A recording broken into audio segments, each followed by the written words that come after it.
Assalamualaikum warahmatullahi wabarakatuh. Perkenalkan, nama saya Dian Wahyuni dari Pendidikan Guru Sekolah Dasar kelas B1 Karyawan Universitas Muhammadiyah Cirebon akan memaparkan tentang konsep dasar perencanaan pembelajaran. Perencanaan adalah suatu cara untuk membantu sebuah kegiatan agar berjalan dengan baik, disertai dengan berbagai langkah antisipatif guna memperkecil kesenjangan yang terjadi sehingga kegiatan tersebut tercapai dengan tujuan yang telah ditetapkan. Sedangkan pembelajaran memiliki hakikat perencanaan atau perancangan atau desain sebagai upaya untuk membelajarkan siswa. Itulah sebabnya dalam belajar, siswa tidak hanya berinteraksi dengan guru, melainkan siswa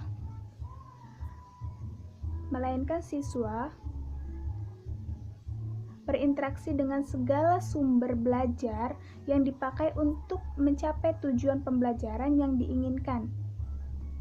Dalam konteks pembelajaran, perencanaan dapat diartikan sebagai proses penyusunan materi pembelajaran, penggunaan media, pendekatan dan metode pembelajaran yang akan dilaksanakan pada masa tertentu untuk mencapai tujuan yang telah ditetapkan. Berdasarkan uraian tadi, konsep perencanaan pembelajaran dapat dilihat dari sudut pandang, yaitu 1. Perencanaan pengajaran sebagai teknologi. Yang kedua, perencanaan pengajaran sebagai suatu sistem. Yang ketiga, perencanaan pengajaran sebagai sebuah sains. Yang keempat, perencanaan pembelajaran sebagai sebuah proses. Yang terakhir, perencanaan pengajaran sebagai sebuah realitas. Dengan mengacu kepada berbagai sudut pandang tersebut, maka perencanaan pembelajaran harus sesuai dengan konsep pendidikan dan program pengajaran sebagai sebuah proses.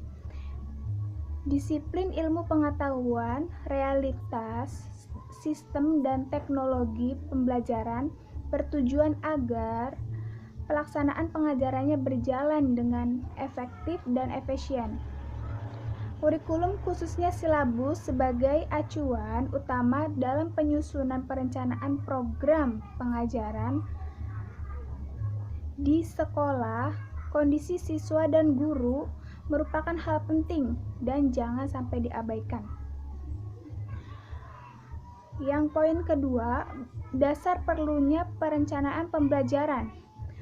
Perlunya perencanaan pembelajaran dan sebagaimana disebutkan tadi, dimaksudkan agar dapat tercapainya perbaikan pembelajaran, dan upaya perbaikan pembelajaran ini dilakukan dengan hal sebagai berikut.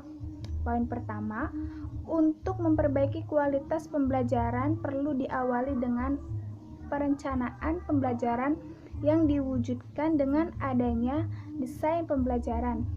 Poin yang kedua, untuk merancang suatu pembelajaran perlu menggunakan pendekatan sistem.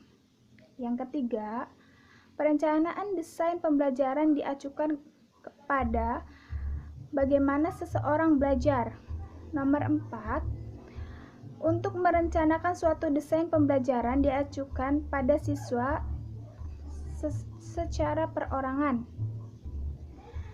Yang kelima, pembelajaran yang dilakukan oleh Untuk poin 5. Poin 5, pembelajaran yang dilakukan akan bermuara pada ketercapaiannya tujuan pembelajaran. Dalam hal ini ada tujuan langsung pembelajaran dan tujuan pengiring dari pembelajaran. Yang keenam, sasaran akhir dari perencanaan desain pembelajaran adalah mudahnya siswa untuk belajar. Yang ketujuh, perencanaan pembelajaran harus melibatkan semua variabel pembelajaran.